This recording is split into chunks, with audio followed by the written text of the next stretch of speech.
Have a special day to all of you. तो आज आ गए हैं हम लोग electric charges and electric field के लेक्चर नंबर 4। और प्रीवियस लेक्चर में हम लोगों ने पढ़ा था कि कैसे हम लोग इलेक्ट्रिक फील्ड फाइंड करते हैं। एक चार्ज डिस्ट्रीब्यूशन अगर है तो इलेक्ट्रिक फील्ड कैसे फाइंड करते हैं हम लोग सेमी सर्कल में देख चुके थे, ठीक है, क्वाड्रेंट में देख चुके थे। तो आज हम लोग पढ़ेंगे कि एक सर्किल का कोई हिस्सा है, उस पर अगर हम चार्ज डिस्ट्रीब्यूट किए तो वहां पर क्या होगा। देखिए, क्योंकि सेमी सर्कल में तो हम लोग को एंगल पता था कि 0 से 180, क्वाड्रेंट था उसमें पता था कि 0 से 90, पर इस सर्किल कोई हिस्सा जिसमें हमको एंगल नहीं पता है, वहां पर क्या होगा। तो ठीक है, आप लोग का स्वागत है आपके और हमारे चैनल द कॉन्सेप्चुअल एकेडमी में।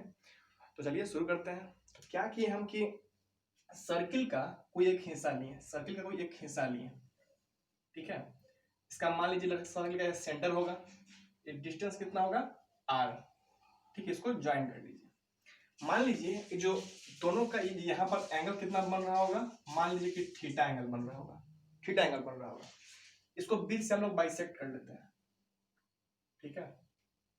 इसका जो आर्क है ना, इस पे चार्ज डिस्ट्रीब्यूट है, चार्ज डिस्ट्रीब्यूट है। हम क्यू चार्ज को लिए और इस पे डिस्ट्रीब्यूट कर दिए। मान लीजिए पॉजिटिव चार्ज है तो पॉजिटिव पॉजिटिव पॉजिटिव डिस्ट्रीब्यूट हो गया, ठीक है। डिस्ट्रीब्यूट होने के बाद क्या किए हम, जैसे इसको हम बाइसेक्ट किए ना, तो ये हो जाएगा थीटा बाई 2, ये हो जाएगा थीटा बाई 2, ये हो गया थीटा बाई 2, ये कितना हो गया थीटा बाई 2, ठीक है। अब क्या कर रहे हैं हम कि बस वही सब कॉन्सेप्ट करना है कि थोड़ा सा हिस्सा काटना है और यहाँ पर देखना है कि इलेक्ट्रिक फील्ड क्या बनेगा, इसका कंपोनेंट क्या होगा, कंपोनेंट क्या कोई कैंसिल कर रहा है, ठीक है। तो क्या किए हम, इससे जो हम बीच में काटे ना बाइसेक्ट, इससे कुछ एंगल फाई एंगल दूरी पर हम एक काट लेते हैं हिस्सा, जो कि पॉइंट चार्ज की तरह बिहेव करेगा। काटने के बाद हम क्या किए कि यहाँ से कुछ दूरी, मतलब मान लीजिए कि इससे यहाँ पर हम हिस्सा काट रहे हैं, छोटा सा हिस्सा हम काट ले रहे हैं। जो इससे जो है पर जो बाइसेक्टर है, इससे इस एक्सिस से यहाँ पर फाई एंगल बना रहा होगा, फाई एंगल बना रहा है, ठीक है। तो अब क्या किए हम कि यहाँ से देख रहे हैं ये स्मॉल सा इलेक्ट्रिक फील्ड होगा, क्यों कि जो काटे हम यहाँ पर स्मॉल सा चार्ज होगा, ठीक है। तो ये स्मॉल सा चार्ज कितना होगा dq, इसकी लंबाई कितनी होगी, मान लीजिए कि dl, जो काटे ना, वो जो काटने का जो हिस्सा हुआ ना, इतना काटे हम, तो जो लंबाई हो ना इसकी, उसकी dl मान लेते हैं, ठीक है। इसको मान लिया हम dl। अच्छा, तो स्मॉल सा इलेक्ट्रिक फील्ड हुआ। तो अब क्या कीजिए ना, इसको थोड़ा सा देखिए कि इसका कंपोनेंट कितना कनेक्ट उठेगा। अगर ए फाई है तो मान लीजिए ये फाई हो गया, मान लीजिएगा ये फाई है तो ए कितना हो जाएगा फाई, वर्टिकली अपोजिट एंगल से। तो ए डी, तो ये होगा डी cos थीटा, ये होगा डी sin थीटा, ठीक है। तो ये कितना हो जाएगा डी ई cos थीटा, क्योंकि जहां से बनता है थीटा, सॉरी थीटा नहीं cos फाई, जहां से एंगल बन रहा है उसके उसके अलॉन्ग बनता है डी cos थीटा और उसके परपेंडिकुलर डी sin थीटा। तो यहाँ पर क्या बनेगा D sin theta, d sin theta, ठीक है। अब देखेंगे कि क्या कुछ कैंसिल भी हो रहा है क्या, अगर हम इसके सिमेट्रिकल अपोजिट अगर हम काटें तो वहां पर कुछ कैंसिल हो रहा है क्या, देखते हैं। मान लीजिए अगर हम यहाँ से काटते हैं, ठीक है, तो काटने से क्या होता है, काटने के बाद यहाँ लेके आते हैं तो ये शायद इससे यहाँ बनाना होगा फाई एंगल, तो लाने के बाद यहाँ पर होगा डी ए फाई, तो ए फाई, तो d cos theta d sin theta, sorry d cos phi d sin phi, तो डी sin फाई इधर डी sin फाई इधर, ठीक है। इसका सिमेट्रिकल स्ट्रक्चर है ना, अगर यहां से काटे तो ये D sin theta D cos theta, अगर यहां से काटे तो डी cos थीटा नीचे, डी cos फाई नीचे और इधर डी sin फाई, तो डी sin फाई इधर डी sin फाई इधर, वो कैंसिल कर दे रहा है। तो हम लोग जान गए यहाँ पर कि d sin phi will be cancel, ठीक है। तो d sin phi will be cancel, ठीक है, ये हो जाएगा कैंसिल। तो अब हमको निकालना है अगर E net at the point O, इसको पॉइंट ओ मान लेते हैं, तो क्या करेंगे हम उनको इंटीग्रेशन करना होगा डी cos फाई का, ठीक है। तो हम क्या करें, यहाँ निकालते हैं E net equal to integration of d cos phi, d cos phi, ठीक है। अच्छा बताओ, ये जो एंगल है फाई वो कहां से कहां तक हो सकता है, इससे देखो, इससे पीछे थीटा बाई 2 और आगे थीटा बाई 2 तक हो सकता है। जब जा रहे हैं पीछे तो उसको मान लेते हैं माइनस, और आगे जा रहे हैं उसको प्लस, यानी कि माइनस थीटा बाई टू से लेकर प्लस थीटा बाई टू तक जो फाई का वैल्यू जा सकता है। हम जो चार्ज काटे वो इधर तो काट सकते थे, इधर भी तो काट सकते थे, तो अब देखते हैं कि जो एंगल बना है फाई वो कहां से कहां तक हो सकता था। तो माइनस थीटा बाई टू से प्लस थीटा बाई टू, यानी कि यहां लिख सकते हैं हम कि minus theta by two two plus theta by two. ठीक है, अच्छा तो अब बताओ इलेक्ट्रिक फील्ड क्या होता है, formula k q by r square, q कितना है स्मॉल सा डी क्यू, तो के और d q upon r square, इसका हम रेडियस मान लेते हैं आर, के क्यू अपॉन आर माना हुआ है, तो के क्यू अपॉन आर स्क्वायर। ठीक है, यहाँ पर कितना है cos फाइव। ठीक है, अच्छा इक्वल टू ये कहां से कहां तक, माइनस थीटा बाई टू से थीटा बाई टू तक। डी की इक्वल टू क्या लगा बताए थे प्रीवियस लेक्चर में कि लेमडा इक्वल टू क्या होता है, चार्ज अपॉन लेंथ, यानी कि D q upon D L. तो डी की इक्वल टू क्या हुआ, लेमडा इंटू डी एल। ठीक है, तो क्या हुआ, के निकल जाएगा बाहर, आर भी कांस्टेंट है, रेडियस तो कांस्टेंट होगा ना, तो क्या बाई आर स्क्वायर बाहर निकल जाएगा, के बाई आर स्क्वायर बाहर निकल गया, क्या बचा अंदर minus theta by two two theta by two. ठीक है, और क्या बचा डी की इक्वल टू क्या लिखे हम, lambda into D L, lambda into D L. ठीक है, और यहाँ पर cos फाइव लेमडा जो है शून्य स्टेप में बाहर निकल जाएगा। अब देखिए डीएल को हम क्या लिख सकते हैं, डीएल क्या है, एक छोटा सा आर्क है, छोटा सा आर्क है। मान लीजिए ये पूरा यहां से यहां तक फाई है, तो एक छोटा सा है ना, तो डी फाई होगा, यहां से यहां तक फाई, तो कितना होगा यहाँ पर डी फाई। ठीक है, तो क्या यहाँ पर हम लोग पढ़े हैं क्या कि angle equal to arc upon radius, arc upon radius, तो आर्क कितना है डीएल, डीएल कितना है रेडियस, तो रेडियस तो आर ही है, एंगल कितना है डी थीटा, तो d theta equal to dl upon r, तो डीएल इक्वल टू क्या लिख सकते हैं हम, डी थीटा इंटू आर, समझे, dl equal to d theta into r, तो डीएल लेमडा को बाहर निकाल देते हैं। ठीक है, तो k lambda upon r square, इसका जगह क्या लिखे हम d phi into r, dl का जगह लिखते हैं, ये कहां से कहां तक, माइनस थीटा बाई टू से प्लस थीटा बाई टू तक, डीएल इक्वल टू क्या हुआ डी फाई इंटू आर, तो d phi into r, r को बाहर निकाल देते हैं, आर से आर कट जाएगा। ठीक है, और क्या बचा यहाँ पर cos फाई, अब cos फाई का इंटीग्रेशन क्या होता है, sin फाई। ठीक है, cos का इंटीग्रेशन sin। अच्छा तो क्या हो गया यहाँ पर के लेमडा अपॉन आर, इसका क्या हुआ sin फाई, कहां से कहां तक, माइनस थीटा बाई टू से थीटा बाई टू तक, तो upper limit minus lower limit है ना, पता है upper limit minus lower limit, तो क्या करते हैं यहाँ पर k lambda upon r, upper limit sine theta by two minus lower limit यानी कि minus sine minus theta by two. पता है क्या कि साइन के अंदर अगर माइनस रहे तो माइनस बाहर चला जाता है, तो ये माइनस बाहर आ जाएगा, हो जाएगा प्लस। ठीक है, तो कर देते हैं यहाँ पे, ये प्लस हो गया, तो क्या हो गया k lambda by r sine theta by two plus sine theta by two, लिखते हैं क्या कि k lambda by r two sine theta by two. ठीक है, तो यहाँ पर देख लिख रहे हैं कि e net equal to k lambda upon r two sine theta by two, तो टू को आगे लगा लेते हैं हम, two sine theta by two, ये आ गया मेरा ई नेट।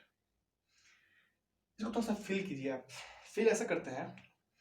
जो हम बताए थे पिछले लेक्चर में कि एक बनाना है आपको सर्किल से। ठीक है, सर्किल से, सेमी सर्कल था ना, तो देखिए सेमी सर्कल अगर हम लिए, सेमी सर्कल लिए, ठीक है, मान लीजिए सेमी सर्कल है, कितना बना है यहाँ पर 180, इस पर बैठा कर देखते हैं, उस पे हमको आया था 2 के लेमडा बाई आर, है यार। ठीक है, अगर ऐसा यहाँ पर आ जाए तो देखते हैं हो जाएगा, तो क्या होगा 2 k lambda by r sine theta by two, sine का थीटा का वैल्यू कितना हुआ 180, तो 180 बाई टू साइन 90, साइन 90 का मान वैल्यू 1,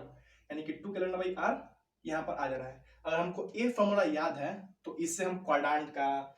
ठीक है, या फिर सेमी सर्कल का आराम से निकाल सकते हैं, कोई इसमें भारी नहीं होगा। देखिए हम लोग क्वाड्रेंट में पढ़े थे, क्वाड्रेंट वाला लिखे थे, तो उसमें कितना आया था, उसमें आया था √2 के लेमडा अपॉन आर, है यार, √2 के लेमडा अपॉन आर। देखते हैं अगर इस फॉर्मूला से आ जाए तो मजा आ जाए, फिल कर पाएंगे इसको। देखिए 2 के लेमडा क्या होगा 2 के लेमडा अपॉन आर, ठीक है। साइन थीटा बाई 2 यानी कि अच्छा कोणार्क में कितना होता है थीटा 90, यानी 90 बाई 2 यानी कि साइन 45, साइन 45 का वैल्यू कितना होता है 1 बाई रूट 2, रूट 2 से एक रूट 2 कट जाएगा, क्या बचा मेरे पास root 2 k lambda upon are, ये निकल गया मेरा क्वाड्रेंट का। देखो अगर ये फॉर्मूला हमको याद है तो हम सेमी सर्कल का या फिर क्वाड्रेंट का ऐसे ही निकाल सकते हैं, समझे। तो यही था इसमें। अब इसके बाद क्या है कि हम लोग पढ़ेंगे रड की वजह से,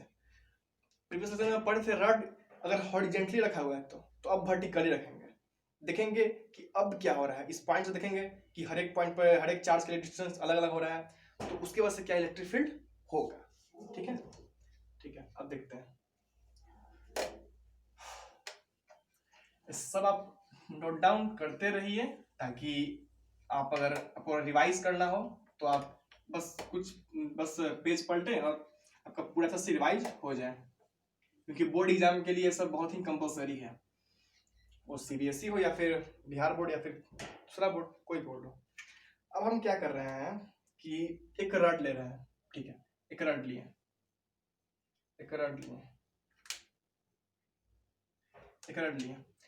रड लिए ऐसे, ठीक है। ये बहुत ही इंपॉर्टेंट है, इसको वीवीआई में कर लो, वीवी, ये बहुत ही इंपॉर्टेंट है, ध्यान देना है इसमें, बहुत ध्यान देना है। क्या किए हम इसमें चार्ज को इक्वली डिस्ट्रीब्यूट किए इसके लेंथ पे, ठीक है। एक रड था उसके पे हम चार्ज क्यू जो चार्ज था उसमें हम कर दिए, इस पे हम डाल दिए। अब हमसे बोल रहा है इस जो रड का लंबाई, रड की लंबाई कितनी है L, मान लो इसकी लंबाई कितनी है L। इस पॉइंट से इस पॉइंट, ये पॉइंट हो गया मान लो P पॉइंट पर हमको पूछ रहा है इलेक्ट्रिक फील्ड निकालो, कैसे निकालेंगे, क्या कर रहे हैं हम, अच्छा बताओ। सेम पढ़ना तो सब वही करना है, पहले तो तुम इसको ज्वाइन करो इसको भी ज्वाइन कर लो, इसको ज्वाइन कर लिया। तो मान लो ना कि जो ए एंगल बन रहा होगा यहाँ पे, ए हो रहा होगा θ1, ए एंगल जो यहाँ बन रहा है वो होगा θ2, ठीक है। अब हम क्या किए हैं कि बस वही सब फंडा करना है, वही काम करना है। अब हम क्या किए कि यहाँ से कुछ एक छोटा सा टुकड़ा काटते हैं, तो काटने के बाद देखते हैं कि यहाँ पर क्या क्या कंपोनेंट बन रहा है, कुछ कैंसिल होगा भी या नहीं होगा, ठीक है। तो क्या किए हम यहाँ से एक छोटा सा टुकड़ा काटे, ठीक है, छोटा टुकड़ा काटे, ठीक है। तो मान लीजिए कि जो टुकड़ा काटे वो इस एक्सिस से बना रहा होगा एंगल, मान के चलिए अल्फा या फिर उसको फाई मान लेते हैं, फाई एंगल बना रहा होगा, ठीक है।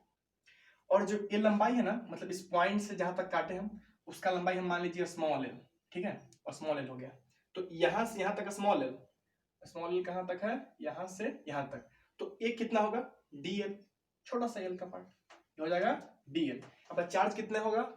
डी क्यू, स्मॉल सा चार्ज होगा, डी क्यू स्मॉल सा चार्ज हो गया, ठीक है ना। अब क्या किए हम, ये जो डिस्टेंस है ना इस रड से, इसको हम मान लिए एक्स डिस्टेंस पर होगा। तो अब बताइए हमको कोई बोले कि इस चार्ज की वजह से यहाँ पर इलेक्ट्रिक फील्ड, स्मॉल सा इलेक्ट्रिक फील्ड प्रोड्यूस होगा, है ना। तो स्मॉल सा इलेक्ट्रिक फील्ड हम प्रोड्यूस करवाते हैं, स्मॉल सा इलेक्ट्रिक फील्ड डीई, स्मॉल सा इलेक्ट्रिक फील्ड। तो देख रहे हैं अगर ए फाई है, ठीक है, ए फाई है तो ए हो जाएगा फाई, ठीक है। तो ए डी कॉस थीटा, एक डी साइन थीटा, ये क्या हो गया यहाँ पर डी कॉस थीटा, फिर d cos phi, d cos phi, और यहाँ पर क्या बन गया d sine phi, d cos phi d sine phi. इसको कुछ कोई भी कंपोनेंट कोई दूसरा कैंसिल हो रहा है क्या, ये सिमेट्रिकल स्ट्रक्चर नहीं है, ये कैंसिल नहीं होगा। फील करिए, मान लीजिए आप इसको यहाँ पर काटे, यहाँ से हम काटे यहाँ पर, ठीक है, तो ए फाई बन रहा होगा ए फाई, तो ए d cos phi d sine phi, हर के लिए यही डायरेक्शन है, इसके लिए भी d cos phi d sine phi, ऊपर से कहीं से और निकालोगे d cos phi d sine phi, यानी कि ये जो हर एक डायरेक्शन में डी कॉस हमको जोड़ना ही पड़ेगा, इसमें कुछ एलिमिनेट नहीं होने वाला। यानी कि हमको अगर ई नेट निकालना है तो क्या करेंगे, हम लोग को वेक्टर सम करना पड़ेगा, किसका किसका, डी कॉस फाई का, डी साइन फाई का, इंटीग्रेशन का मतलब वेक्टर सम करना पड़ेगा, ठीक है। तो अंडर क्या कर सकते हैं हम लोग कि integration of d cos phi इसका whole square plus integration of d sine phi इसका होल स्क्वायर, ठीक है। और प्लस 2ab cos थीटा हो जाता है। थीटा की वैल्यू कितना है देखिए 90, ए 90, दोनों वेक्टर के बीच में कितना है एंगल 90, तो हो जाएगा 0। यानी हमको मेन मतलब इतना ही से है, यानी हमको डी cos फाई और डी sin फाई चाहिए। हम क्या करते हैं, हम डी निकालते हैं पहले, फिर डी निकल जाएगा तो फिर d cos phi d sin phi आराम से निकल जाएगा, ठीक है। अब क्या करें, हम लोग पहले डी निकाल रहे हैं, मान लीजिए चलिए डी ई स्मॉल सेलेक्ट, फिर कितना होगा, क्या फॉर्मूला होता है के क्यू, क्यू कितना है डी क्यू, के क्यू अपॉन आर स्क्वायर, जो डिस्टेंस है ना उसको बोलते हैं आर, मान लीजिए डिस्टेंस आर होगा तो आर स्क्वायर, ठीक है। अब बताओ यहाँ पे आर जो है वो हर एक चार्ज के लिए वेरिएबल है क्या, फिल करो इसको, देखो कैसा, मान लीजिए एक रड इस पॉइंट से देख रहे हैं सीधा से, ऊपर वाले चार्ज के लिए डिस्टेंस अलग, नीचे वाले के लिए अलग, हर एक चार्ज के लिए अलग कर रहा है, ठीक है। हर एक चार्ज के लिए डिफर कर रहा है इसका डिस्टेंस उस चार्ज से एट द पॉइंट P, ठीक है। तो अब हम क्या कर रहे हैं, हम चाहते हैं कि वेरिएबल हट जाए, कैसे भी हटे, जुगाड़ से कैसे भी हटाएं इसको, क्या कर सकते हैं हम देखिए, तो हम लिख सकते हैं क्या cos फाई इक्वल टू क्या होगा बेस अपॉन हाइपोटेनस, ठीक है। तो अब क्या कर सकते हैं हम r इक्वल टू लिखना है, r इक्वल टू क्या लिख सकते हैं हम कि x अपॉन cos फाई लिख सकते हैं ना, r equal to x upon cos phi, ठीक है। सिर्फ साइड में कर लेते हैं, समझ गए यहाँ तक। तो r का जगह हम उसको पुट अप कर देते हैं, क्या होगा k, अच्छा d की जगह क्या लिखेंगे हम लोग, y के साथ बेटा लेमडा इंटू dl, क्योंकि क्या होता है पता है ना कि lambda equal to charge upon length, तो d equal to lambda into dl, बराबर ना, तो क्या होगा लेमडा इंटू dl, ठीक है। और आर स्क्वायर, तो r square x square by cos phi का होल स्क्वायर, यानी कि एक्स स्क्वायर यहाँ पर कॉस स्क्वायर का कॉस फाई का होल स्क्वायर, ठीक है, कितना है तक। अब देखिए के कांस्टेंट है, लेमडा कांस्टेंट है, एक्स भी कांस्टेंट है, डिस्टेंस तो सेम ही है ना, इस रड से पी पॉइंट का डिस्टेंस तो वेरी नहीं कर रहा, सेम है। हम क्या करें कि जो डीएल है इसका कुछ मान अगर हम लोग को मिल जाए तो काम बन जाए, वो मान निकालते हैं, देखते हैं कैसे निकलेगा, ठीक है। क्या करते हैं ना हम लोग, देखिए यहीं साइड में कर लेते हैं थोड़ा सा, क्या करते हैं हम लोग यहाँ पर tan फाई निकालते हैं, tan फाई ही क्यों, sin फाई क्यों नहीं निकाल रहे, tan फाई इसलिए क्योंकि इसमें हम लोग l का मान आ जाएगा, tan का क्या होगा p upon b perpendicular by base, तो यहाँ पर l आ जाएगा और बेस में x आ जाएगा, और x इसलिए कर रहे हैं क्योंकि x वेरिएबल नहीं है, हम करेंगे कोशिश की कांस्टेंट है, क्योंकि उसका इंटीग्रेशन करने में हम लोग को आसानी हो, समझ रहे हो बस। तो हम क्या करें यहाँ पर निकालना है हम लोग को, अच्छा tan फाई निकालते हैं, tan फाई इक्वल टू क्या होगा परपेंडिकुलर अपॉन बेस, यानी कि l अपॉन x, अच्छा l इक्वल टू क्या लिख सकते हो आप x इंटू tan फाई, ठीक है। हमको l चाहिए या dl चाहिए, हमको l का भी बहुत छोटा हिस्सा चाहिए, यानी dl डिफरेंशिएशन ऑफ l चाहिए। हम क्या करते हैं बोथ साइड डिफरेंशिएशन करते हैं in the terms of d phi,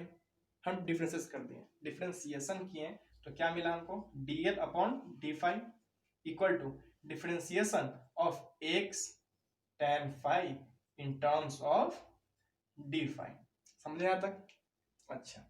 तो अब क्या है dl upon d phi equal to क्या होगा, x तो कांस्टेंट है, डिस्टेंस कांस्टेंट है, वो बाहर निकल गया, p पॉइंट का इस रड से डिस्टेंस कांस्टेंट है, वो तो फिक्स है, x बाहर निकल गया, ठीक है। और tan फाई का क्या होगा इंटीग्रेशन sec स्क्वायर फाई, ठीक है ना। तो dl की जगह क्या ले सकते हैं हम x sec square phi into d phi ऊपर चल जाएगा। अच्छा तो फाइनली हम लिख दिए यहाँ पर के लेमडा dl की जगह क्या लिखेंगे x sec स्क्वायर फाई, ठीक है। और यहाँ क्या बचा cos square phi by x square, sec square five से कॉस स्क्वायर कैंसिल, x से x कैंसिल, यानी कि हम लोगों को DE कितना मिला, DE कितना मिला, के लेमडा ऊपर लिख देते हैं, ठीक है, DE हम लोग को कितना मिला, के लेमडा बाई एक्स, के लेमडा बाई एक्स। अच्छा, और D5 भी ना है, डी का वैल्यू क्या हुआ, x सेक स्क्वायर और D5, यहाँ पर D5 भी है, D5, तो यहाँ पर D5 ए मिला हम लोग को, है ना, DL equal to x sec square into D5, तो एक्स सेक स्क्वायर लिखे, D5 ऊपर लिख दिए, ठीक है, और cos सेक स्क्वायर, cos का 5 से सेक स्क्वायर 5 कट गया, और D5 अभी है, तो x x कटा, के लेमडा D5 बाई एक्स, ये है D। अब हम लोग निकालते हैं DE sin थीटा और DE cos थीटा, ठीक है, तो देखिए हम लोग क्या निकाल रहे हैं अभी, हम integration of DE sin theta है ना, sin फाइव है, सॉरी sin फाइव, क्या होगा यहाँ पर, अच्छा ये जो फाइव के वैल्यू कहां से कहां तक हो सकता है, θ1 से θ2 तक, θ1 से θ2 तक, तो θ1 को लेते हैं माइनस में, क्यों, क्योंकि यहां से ये वापस जा रहा है, ये बैक में इसलिए निगेटिव, आगे के लिए तो पॉजिटिव, θ1 टू θ2, यानी कि ये कहां से तक, -θ1 टू प्लस θ2, ठीक है, तो क्या करें यहाँ पर हम, इंटीग्रेशन ऑफ डी का क्या वैल्यू हुआ, के लेमडा बाई एक्स, के लेमडा बाई एक्स बाहर निकल जाएगा क्या, के लेमडा बाई एक्स बाहर निकल गया, के constant, lambda constant, x constant बाहर निकल गया, क्या बचा अंदर,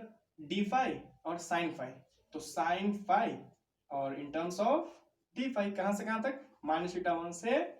θ2 तक, ठीक है, तो क्या बचा मेरे पास, के lambda upon x, sin five का क्या होता है इंटीग्रेशन, जल्दी, माइनस cos फाइव, ठीक, तो -θ1 टू θ2, -θ1 टू θ2, क्या होगा यहाँ पे, k lambda upon x minus cos θ2, क्या बचा यहाँ पर, upper limit minus lower limit, minus cos θ2, upper limit minus lower limit, यानी कि माइनस माइनस प्लस हो गया, लोअर लिमिट कितना, cos θ1, cos θ1, देखो अगर cos के अंदर अगर कुछ एंगल माइनस में है तो वो निकल जाता है, वो माइनस रहे ना कोई फर्क नहीं पड़ता है, तो यहाँ पर cos θ1 लिख सकते हैं हम लोग, ठीक है, तो अब क्या हुआ, तो कितना मेरा आया, फाइनल आंसर कितना आया, के लेमडा अपॉन एक्स और cos θ1 माइनस cos θ2, ये मेरा क्या चीज का आया, ये मेरा आया डी cos फाइव के, जो डी cos फाइव की तरफ जो होगा ना इलेक्ट्रिक फील्ड, उसका मान इतना आया, ठीक है, तो डी cos फाइव की तरफ जो इलेक्ट्रिक फील्ड हुआ उसको हम लोग ई परपेंडिकुलर भी बोलते हैं, ठीक है, तो यहाँ पर हम लोग ई परपेंडिकुलर बोल सकते हैं, यहाँ पर k lambda by x cos θ1 minus cos θ2, इसको आप हो गया यहाँ तक, ठीक है, हो गया, लिख लो, अच्छा थोड़ा साइड में लिख लेते हैं इसको, बहुत ही इंपॉर्टेंट टर्म है, इसको थोड़ा सा इरेज कर दें, चलिए, तो अब क्या कर रहे हैं, वो तो सब लिख देना है यहाँ पर, क्योंकि ये इंपॉर्टेंट है, अच्छा क्या मेरा आया यहाँ पर, E perpendicular equal to k lambda upon x, ये क्या है, cos θ1 minus cos θ2, cos θ1 minus cos θ2, ठीक है, अब क्या कर रहे हैं, अच्छा तो ये निकल गया डी cos θ, अब डी sin θ तो निकालना होगा ना, तो निकालते हैं, ठीक है, निकालते हैं, डी sin θ भी निकालते हैं, डी sin θ, तो D E integration of D sin θ, sin five, sorry, कहां से कहां तक, -θ1 से +θ2 तक, ठीक है, -θ1 से +θ2 तक, ठीक है, इसका क्या होगा, इक्वल टू डी का वैल्यू कितना आया था, -θ1 से θ2 तक, कितना वैल्यू उसका, के लेमडा बाई एक्स और इंटू d5 ये आता ना, तो के लेमडा, अच्छा के लेमडा बाई एक्स तो कांस्टेंट है ना, इसको बाहर निकाल देते हैं, equal to k lambda upon x, d sine निकाल रहे हैं, साइन फाइव निकाल रहे हैं, तो sine five in terms of, एक मिनट, अभी हम लोग यहाँ पर क्या निकाले थे, डी साइन फाइव निकाल चुके हैं ना, तो अच्छा डी साइन फाइव हम लोग ने निकाला है, हम लोग ने डी साइन फाइव निकाला है, साइन फाइव कहाँ था, नीचे था, यानी इसके पैरेलल था, ये ई पैरेलल है, ठीक है, ये ई पैरेलल है, डी साइन फाई हम लोग निकाल चुके हैं, अब हम लोग निकाल रहे हैं d cos phi. D sine phi तो हो ही गया ना, डी कॉस फाई निकालते हैं। D cos phi, cos phi कहां से, -θ1 से +θ2 तक क्या होगा, कॉस फाई। अच्छा इसका वैल्यू क्या होगा, इंटीग्रेशन ऑफ θ1 -θ1 से θ2 तक। इसका वैल्यू क्या हुआ, k लैम्डा बाई एक्स, क्या वैल्यू होता है, k लैम्डा बाई एक्स बाहर निकालते हैं तो कांस्टेंट है ना, k lambda upon x cos phi in terms of d phi. डी का वैल्यू आया था, याद है ना, ठीक है। तो अब क्या हुआ, इसका क्या होता है इंटीग्रेशन, cos फाई का क्या होता है इंटीग्रेशन, sin फाई, ठीक है। तो क्या होगा, k lambda upon x integration, तो इसका इंटीग्रेशन तो हो ही गया ना, sin फाई कहां से कहां तक, -θ1 से θ2 तक, ठीक है। तो k lambda upon x upper limit minus lower limit, यानी कि sin θ2 minus lower limit, lower limit कितना हुआ, sin -θ1। तो साइन के अंदर अगर माइनस हो तो माइनस बाहर निकाल देता है, तो माइनस बाहर निकाल क्या हो जाएगा, प्लस हो जाएगा, माइनस माइनस प्लस, यानी कि मेरा कितना आया sin θ1 ना, तो मेरा ई मतलब integration of d cos phi कितना आया, k lambda by x sin θ2 plus sin θ1, समझ रहे हो, ये आ गया। तो बस अब इसी को हम लोग बोलते हैं, डी साइन में नीचे था ना, तो ए इसको बोलते हैं डी, कितना है इसके, डी cos फाई निकाला है ना, डी cos फाई सामने था, यानी कि ये इसके परपेंडिकुलर था, इसको बोलते हैं ई परपेंडिकुलर। वो बहुत से बुक में इसको मतलब जो डी cos फाई हो गया तो उसको बोलते हैं ई परपेंडिकुलर, और जो डी साइन फाई जो नीचे गया था उसको बोलते हैं रड से जो पैरेलल हुआ उसको ई पैरेलल, और जो रड से परपेंडिकुलर हुआ उसको ई परपेंडिकुलर, किसी किसी बुक में लिखा हुआ रहता है, तो इसलिए इसको लिख दिया। तो हमको ई परपेंडिकुलर पता चल गया, ई पैरेलल पता चल गया, हमको ई नेट निकालना है। तो ई नेट इक्वल टू क्या होगा, E net equal to under root इसका स्क्वायर प्लस इसका square plus 2ab cos theta, तो cos थीटा का मान तो 0 है तो वो तो जरूरत नहीं है, तो इसका स्क्वायर प्लस इसका स्क्वायर कर दो, मेरा ई नेट मिल जाएगा। तो वो क्वेश्चन रहेगा तो उसमें सॉल्व कर देना। अभी तक इतना ध्यान रखो कि इसको बोलते हैं ई परपेंडिकुलर, इसको बोलते हैं ई पैरेलल, ठीक है। अब इसी पे क्वेश्चन देख लो, क्वेश्चन क्या है, मतलब इसी कॉन्सेप्ट पर एक है, ठीक है, वही कॉन्सेप्ट ही है, तो उसको इसको ध्यान दो, इसको ध्यान दो, बस इसी पे बन जाता है। ध्यान से देख लेते हैं, लास्ट टॉपिक आज यही रखते हैं। अच्छा ठीक है, ये तो हो गया था। अब क्या है, हमको कोई एक रड दे दे जो कि एक इनफाइनाइट मतलब बहुत बड़ा है, इनफाइनाइट, ठीक है। एक रड हम ले लिए, ठीक है, एक रड लिए, यहां पर हम रड लिए, पता है ये बहुत बड़ा है, बहुत बड़ा, और इस पर हम चार्ज डिस्ट्रीब्यूट कर दिए। ये कितना बड़ा है, ये इनफाइनाइट टू माइनस इनफाइनाइट, बहुत बड़ा है। अब हमको बोले कि इसके डिस्टेंस यहाँ पर p डिस्टेंस पे, यहां से देखो कि इलेक्ट्रिक फील्ड कितना होगा, उसको थोड़ा सा फील करो कि आपके सामने ना, आप यहाँ खड़े हो, आपके सामने एक लंबा सा चार्ज, बहुत लंबा सा चार्ज है, बहुत लंबा सा रड है, चार्ज नहीं चार्ज रड है, ठीक है, बहुत लंबा रड। तो अब देखो, अभी कंपेयर करना कि कितना एंगल बन सकता है, थीटा का मान कितना हो सकता है, θ1 कितना हो सकता है, θ2 कितना हो सकता है। मान लो अभी आंख, आपका आंख जो बनाना है एंगल को ए है, अब आप ऊपर की ओर देख रहे हो, ठीक है, ठीक है, तो अभी ऊपर देख रहे हैं, ऊपर देख रहे हैं, ऊपर देख रहे हैं, बहुत ऊंचा है, बहुत ऊंचा है, बहुत ऊंचा। तो ये जो सबसे जो हम देख रहे हैं, जब टॉप मोस्ट देखेंगे तो 90 ही बनाएगा।